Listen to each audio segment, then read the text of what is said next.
My mother, Dr. Eleanor Collins, was dying in the ICU of our flagship hospital in Lakewood, Oregon. 72 hours. That's how long I sat beside her bed. 72 hours of machines breathing for her, monitors screaming in green and blue lines, her hand growing colder in mine. I was there the entire time. No one else came. My brother, Nathan, was 3 floors above us, performing a robotic brain surgery, while medical students watched him like he was on a stage. My sister, Veronica, was 5 blocks away, delivering a keynote speech about the future of ethical medicine. While their mother slipped away, they were busy being admired. I was alone, completely alone, and I understood, in that room, that I had always been alone in this family. That's the truth most people never hear when they talk about the Collins name. Before I continue, tell me where you're listening from. It means more than you know to understand who is here with me while I share something this painful. My name is Avery Collins. I'm 34 years old. I live in Lakewood, and my family owns Collins Health Group, one of the largest hospital networks in the Pacific Northwest. If you're born here, treated here, or die here, chances are my mother's name is etched somewhere on the building. To the public, my mother was a legend. The woman who started with 1 free clinic and built a medical empire without ever closing a charity wing. Nurses adored her. Patients trusted her. Politicians quoted her. Inside our family, she was the sun. Everything revolved around her. Everything except me. In the Collins family, you are measured by one thing only: how close you stand to an operating table. Surgeons sit at the top, department heads beneath them. Administrators with MDs get respect. Everyone else is decoration. And I chose the one career that made me invisible. I work in technology, not apps, not social media. I'm the director of data strategy at a Fortune 500 biomedical tech company. I build AI systems that predict patient deterioration, reroute emergency care in real time, and prevent hospitals from collapsing under overload. My systems quietly save thousands of lives every year. In my family's eyes, it's a hobby. Nathan once said at Thanksgiving, smiling like it was a joke, "Avery makes computers talk to each other."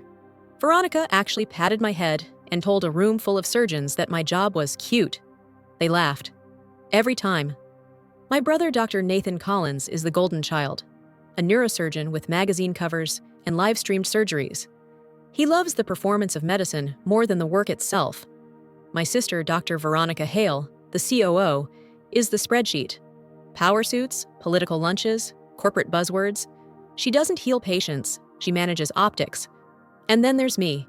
At family gatherings, there's a seating system no one ever explains, but everyone obeys. The main table for surgeons, the secondary tables for clinicians, and near the glass doors, half hidden, a folding table. That's where I sit, between interns and distant relatives, with plastic cups, while my siblings toast each other with crystal glasses. What they never mention is that when their hospital servers crash at 2 a.m, they call me. When ransomware locked 4 hospitals out of their patient data, it was me who stayed awake for 48 hours straight and fixed it. When their scheduling systems failed and surgeries were canceled, it was my code that saved them. My name never appeared in a single internal memo. And yet, sitting in that ICU room, watching my mother fade, I realized something colder than grief. The heart monitor slowed. The line trembled. Then it flattened into a single, endless sound. As the nurse pronounced the time of death, I looked down the hallway toward the elevators, half expecting, just for a second, that one of them would run in, late, breathless, apologetic. No one did. That was the moment everything in me changed. The room felt suddenly too large, as if the walls had stepped back to give grief more space. The fluorescent lights hummed overhead. Somewhere down the hall, a cart rolled past, wheels squeaking, life continuing with an almost offensive normalcy. I was still holding my mother's hand. Her skin was cool, thinner than I remembered, the veins faintly blue beneath it. I waited for someone to rush in late, breathless, apologizing. A brother, a sister, anyone. No one came. I don't remember crying at first. I remember staring at the screen, then at the doorway, then back at her face, trying to memorize it before it became a memory instead of a person. That was when I noticed the nurse still standing there. She was older, silver hair tucked neatly into her cap, eyes tired in the way only decades of night shifts can make them. She didn't say the usual things people are trained to say. She didn't touch my shoulder. She just looked at me for a long moment, as if weighing something. Then she reached into the pocket of her scrubs. "This is for you," she said quietly. She handed me a dark blue envelope. Heavy, thicker than it should have been. "She made me promise," the nurse continued, her voice barely above a whisper. "Only you. Only after." After what didn't need to be said. My fingers closed around the envelope, and for a second, I couldn't breathe. It felt warmer than the room, like it had been waiting for me. I didn't open it there. I couldn't. I pressed it against my chest instead, as if that might somehow bring my mother back. The nurse nodded once, like a ritual completed, then left me alone with the body of the woman who built everything and the silence she left behind.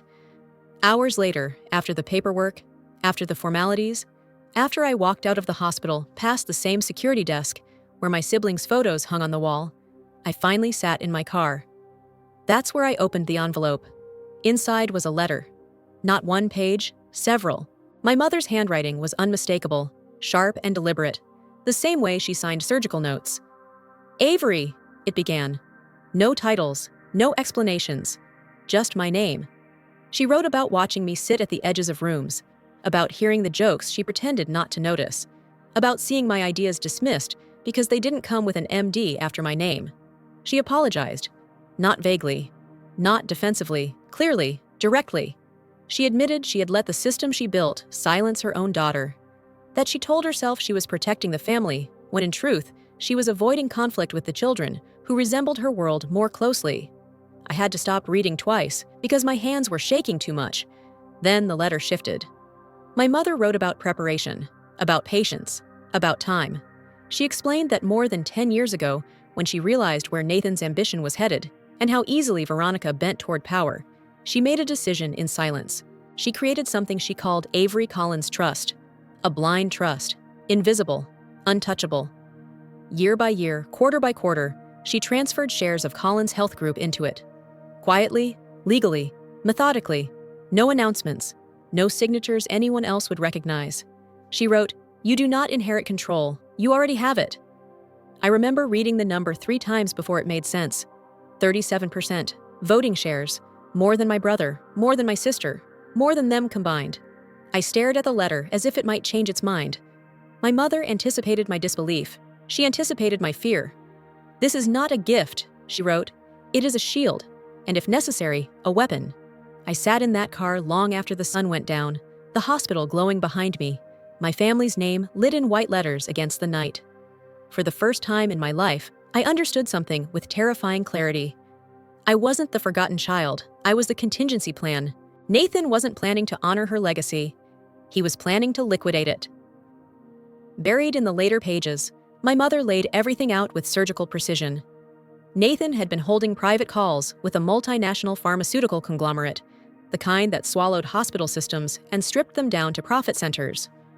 The deal was framed as a strategic partnership, but the numbers told a different story.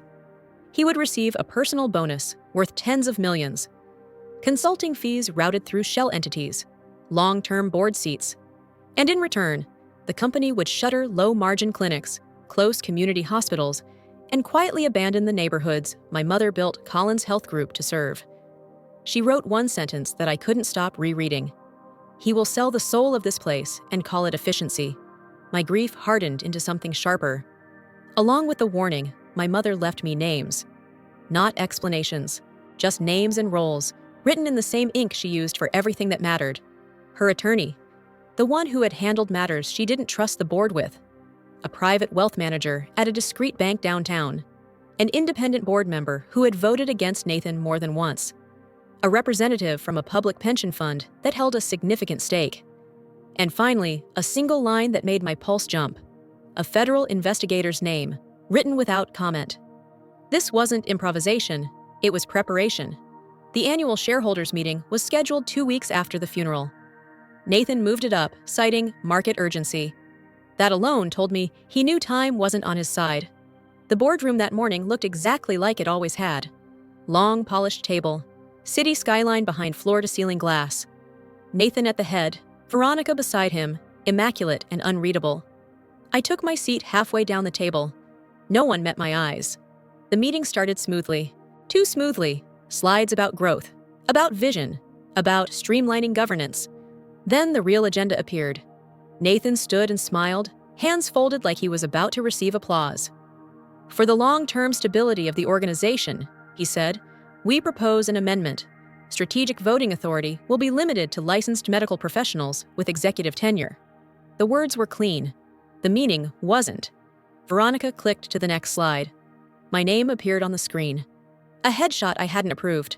My title shortened, my role minimized. "While we respect Avery's background," Veronica said evenly, "she is not a healthcare professional. Her influence represents a risk." A few people nodded. A few avoided looking at me. I felt the heat rise in my chest, but I stayed still. My mother's voice echoed in my head. "Wait." Then the door opened. The sound cut through the room like a scalpel. An older man in a dark suit walked in calmly, carrying a slim briefcase. Nathan's smile froze. "Apologies for the interruption," the man said. "I represent Dr. Eleanor Collins." The room shifted. Chairs creaked. Heads turned. He placed a document on the table. "Before any vote proceeds, there is material information shareholders are legally entitled to." Veronica opened her mouth. He raised a hand. The lights dimmed. The screen changed. My mother appeared. Not weak, not fading. Clear-eyed, seated, composed, unmistakably in control. She spoke without hesitation, explaining why she transferred her voting shares, why she trusted me, why expertise didn't only come from operating rooms. "I built this company to heal," she said, "not to be harvested." When the video ended, no one spoke. I stood. My voice didn't shake. I presented the financial projections my mother warned me about, the bonus structures, the side agreements, the consulting fees buried 3 layers deep. Each slide landed like a blow. Nathan's jaw tightened. Veronica stared straight ahead. "This isn't strategy," I said quietly. "It's extraction." For the first time, I wasn't asking to be heard. I was informing them. The room felt different after that. Heavier, charged. Nathan finally spoke, his voice controlled but strained. "This is highly inappropriate." "No," I replied. "This is overdue." I sat down, heart pounding, aware of every breath. Across the table, my brother looked at me, not with contempt, but with calculation. And I knew something else had begun. Nathan didn't confront me in the boardroom. He waited until the narrative could be turned. 3 days later, my phone started vibrating before sunrise. Messages, missed calls, links I didn't open at first because some part of me already knew. By noon, my name was everywhere. Headlines didn't say corporate dispute or inheritance challenge. They said elder abuse. They said manipulation. They said a daughter exploiting her dying mother. Nathan had filed a document with the court that morning. A newly discovered codicil to my mother's will, dated 2 weeks before her death, signed, notarized, stamped with all the right formalities. It claimed that my mother had revoked every transfer of shares to me after expressing concern that she was being influenced during a period of diminished capacity. Influenced by me. I remember staring at the screen in my kitchen, the coffee going cold in my hands, reading words that felt like they were written by someone who had studied my worst fear and weaponized it. Reporters camped outside my apartment by evening. A stranger shouted a question about how it felt to profit from a parent's decline. Someone else asked if I planned to return the shares voluntarily. Nathan never spoke to me directly. He let the accusation do the talking. For a moment, even I felt the ground shift beneath my feet. Doubt is a powerful toxin when it's poured publicly. I replayed every conversation I'd had with my mother in those final weeks, every decision, every silence, wondering how easily truth could be bent. Then my mother's preparation revealed itself again. My attorney didn't sound alarmed when he called. He sounded calm, almost relieved. "She anticipated this," he said. "There's something you haven't seen yet." 2 days later, we sat in a quiet conference room at the county courthouse. The air smelled faintly of disinfectant and old paper. Nathan sat across from me, composed, his legal team flanking him like armor. Veronica sat behind him, hands folded, eyes unreadable. The judge called the session to order. Nathan's lawyer presented the codicil with confidence, describing it as a tragic but necessary correction made during my mother's final weeks. They spoke about vulnerability, about influence, about concern. Then my attorney stood. He didn't argue. He asked for permission to submit evidence. The lights dimmed again. This time, the video wasn't filmed in an office or a study. It was my mother, sitting upright in a hospital bed, sunlight filtering through the blinds. Her voice was steady, her eyes sharp. "I am recording this," she said, "because I expect an attempt to erase my decisions." She explained that she used two distinct signatures, one informal, one legal. The legal signature contained a microscopic security marker embedded in the pressure pattern itself, a method she adopted after an early fraud attempt years ago. She looked directly into the camera. "Anyone presenting a document without this marker is lying." The room was silent. A forensic document examiner took the stand next. She spoke clinically, unemotionally, walking the court through magnified projections of the signatures. The difference was unmistakable. The codicil signature was smooth, confident, and completely wrong. No marker, no variance, no doubt. Nathan's attorney asked one question too many. The expert answered one too clearly. "It is a forgery," she said. The word hung there. The judge didn't raise his voice. He didn't need to. He ordered the document dismissed, referred the matter to federal authorities, and called a recess. I didn't look at Nathan when the room erupted into murmurs. I felt something loosen in my chest instead, not triumph, release. By the time we stepped outside, the tone of the crowd had shifted. Questions changed. Cameras followed a different face. Nathan's legal team disappeared into urgent phone calls. His posture finally cracked, just slightly, like a structure failing at a stress point no one wanted to acknowledge. Later that afternoon, I received confirmation that he had been suspended pending investigation. Securities fraud, forgery, obstruction. I sat alone in my car afterward, hands on the wheel, breathing slowly. My mother hadn't just protected me from being ignored. She had protected me from being erased. The ruling didn't feel like victory. It felt like the silence after a storm, when everything is still standing, but nothing is the same. When the board reconvened, there were no speeches, no applause, no dramatic gestures. Just documents sliding across polished wood, signatures added carefully, eyes avoiding mine. It was made official in language so precise, it almost felt cold. I was now the largest voting shareholder of Collins Health Group and the holder of strategic control. Nathan's name no longer appeared at the top of the agenda. Veronica didn't look at me once. The first thing I did wasn't punish anyone. I didn't fire half the board. I didn't take the CEO's chair. I didn't even walk into my mother's old office. I canceled the sale. Every discussion, every draft agreement, every back-channel conversation with the pharmaceutical conglomerate ended that same afternoon. The deal my brother had been so eager to push vanished with a single instruction. Then I did what my mother had always done, quietly and without announcement. I established the Eleanor Collins Foundation. Its mission was simple and non-negotiable: protect community hospitals, preserve low-income clinics, and expand care where profit margins had always said no. We redirected funding, froze closures, reopened programs that had been marked expendable, and I invested where no one expected: technology, rural outreach, mobile diagnostics, AI systems designed not to replace doctors, but to reach the patients they never could. Towns hours away from major hospitals, counties with one ambulance and no specialists. Places my mother never forgot, even when the board pretended they didn't exist. For the first time, my work wasn't tolerated. It was essential. A week later, Nathan reached out, not directly. Through an intermediary, a message about family, about misunderstandings, about healing. Veronica followed with an email that read like a legal brief pretending to be an apology. I responded once, briefly, clearly. All communication, I wrote, would go through counsel. There would be no private conversations, no emotional negotiations, no rewritten history. I didn't feel angry when I sent it. I felt free. Power, I learned, doesn't always announce itself. Sometimes it simply removes the need to explain. The day everything finally slowed down, I drove to the Lakewood Cemetery alone. It was cold, the kind of winter quiet that feels respectful instead of lonely. I sat on the low stone bench in front of my mother's grave, the name Eleanor Collins carved deeper than I expected. I told her everything I hadn't said in that ICU room, that I understood now, that I forgave her, that I would protect what she built without becoming what she feared. For most of my life, I had waited to be invited to a table that never wanted me. I had believed respect came from proximity, from permission, from fitting in. I was wrong. My mother didn't give me a seat at that table. She gave me the building it stood in.